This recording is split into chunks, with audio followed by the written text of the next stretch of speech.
রান্নায় আমরা যে গুঁড়ো হলুদটা ব্যবহার করে থাকি সেটা কিভাবে প্রসেসিং করে এবং আমরা কিভাবে এটা সংরক্ষণ করি সেটাই আপনাদের সাথে শেয়ার করব। আসসালামু আলাইকুম। এই জন্য আমরা প্রথমেই কাঁচা হলুদগুলোকে মাটি থেকে তুলে নিব। আমি একটু কাছ থেকে দেখিয়ে দিচ্ছি, সম্পূর্ণ ভিডিওটি না টেনে দেখবেন।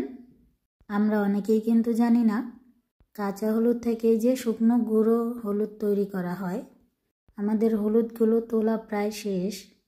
এবার আমরা এগুলোকে একটু বেছে নিব। এর গায়ে যে শিকড়গুলো আছে সেগুলোকে ছাড়িয়ে নিব। ছাড়িয়ে আমরা আলাদা করে নিব।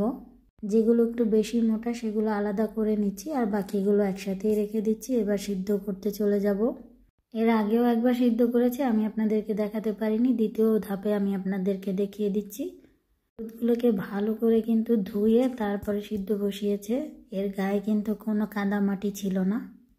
এভাবে করে সিদ্ধ করবে প্রায় 10 থেকে 12 মিনিটের মতো। হলুদ সিদ্ধ হয়ে গেলে সুন্দর একটি ঘ্রাণ বেরিয়ে আসে, তখন বুঝে নিতে হয় যে হলুদটা সিদ্ধ হয়ে গেছে।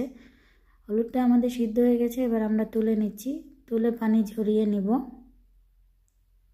যারা গ্রামে থাকেন তারা হয়তো বা জানেন, কিন্তু যারা শহরে থাকেন তারা কিন্তু জানেন না।